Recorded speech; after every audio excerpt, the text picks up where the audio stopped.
it's interesting. Like maybe in a sense, you could say you're inspired by music, like similar to a musician, but you're not a musician. Maybe, I don't know. I think that's a good way to say it. And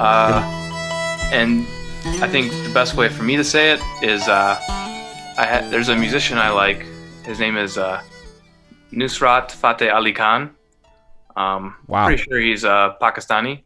Cool. And he's involved in, and I could be wrong on all these things. I could have even said his name wrong. I had one of his records, and on the back of it, I saw this quote that gave me so much, like, I don't know, like joy that like someone out there throughout the history of time understood my relationship to music. And I think it's a Sufi quote, and it's that, and I'm paraphrasing here, but it's for all great art, or in this case music, for everyone who creates it, there needs to be someone who appreciates it. And absolutely, that's what I was saying. Great art here, you know? And that's what I was saying too, like how the fans are equally as important, especially when you have fans who kind of like appreciate it on that deeper level, similar to how a musician appreciate, because like most musicians are the biggest fans too of other artists. Exactly. You know, that's kind of fuels them, but there's always avid music fans who aren't always musicians as well. That's true. That's a great quote, man. That's a great quote.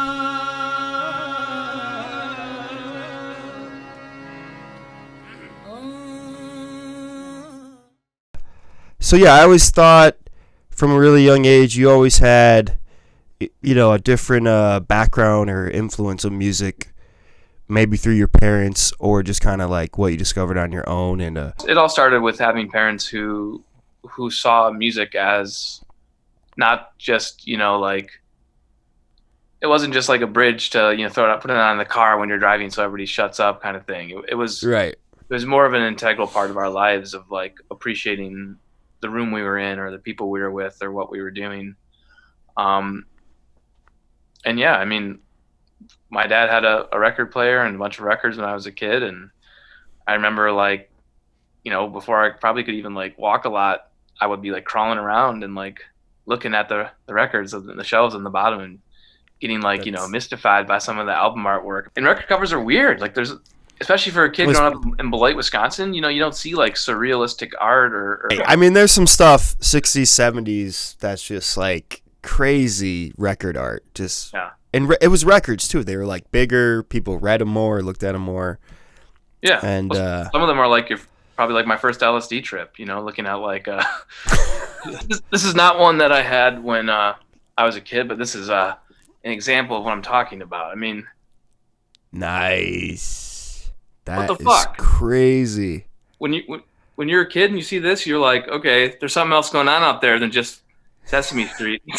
Okay, right. Psychedelia at a young age. When I think that's kind of, you know, maybe in a sense, it's safe to say your parents didn't like get on the whole, like, you know, when you really start getting into like, I don't know, classic rock or music that doesn't have the most kid message, they weren't like turning you off from it. Like, no, you can't like AC/DC or whatever the hell, you know, Hendrix or something. Sure. Well, I mean, I think a good example of that is like Bob Dylan. I mean, what kid is like, oh yeah, Bob Dylan, his voice is literally like a fucking dog whistle for children, you know? Like it's not gonna go well. Yeah. But once you get past I love it that, though.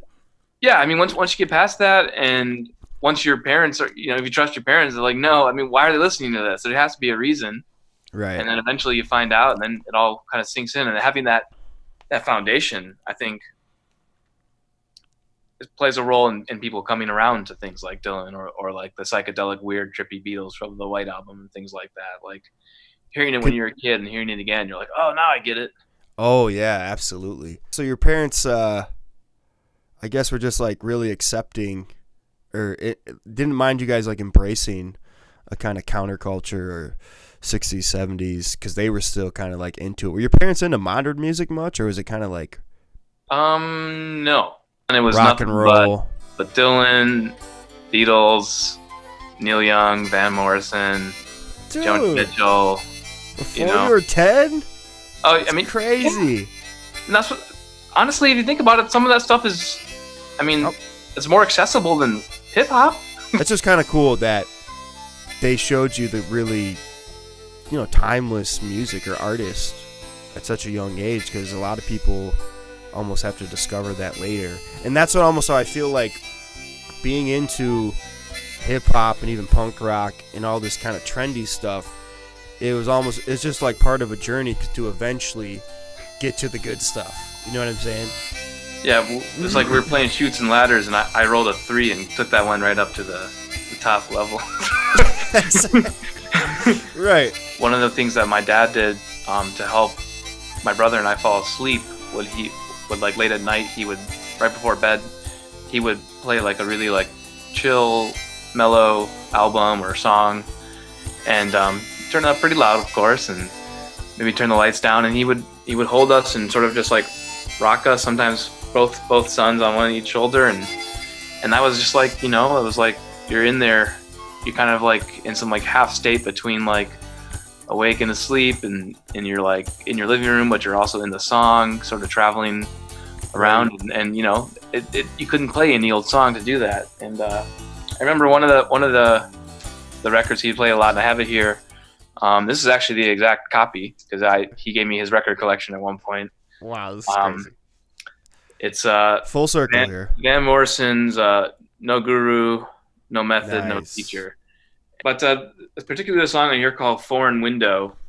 I don't know if And I'm that was a song that like really mellow and the surefire put me to sleep song for sure, but not in like the song's boring way, but in like I've been carried off to dreamland. Yeah. That's awesome, man. Yeah. Good memories. That's nostalgia is such a powerful thing, especially with music. There was a while there when I was during some rough years, like in the early 20s, when I was just like, I would take solace in music late at night as well. Just put headphones on, block out the rest of the world, like many people want to do. Your brother George played an instrument. He's played piano with me before, and he's played piano at a very young age. So what? Why didn't you play an instrument? Shammy? That's a good question.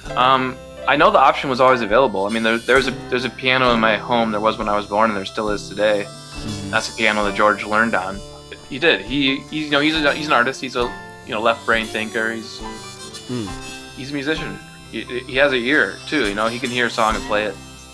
Right. 5 minutes later. So I mean, that stuff's innate. I don't think he got that because he played piano. I think it all kind of worked together.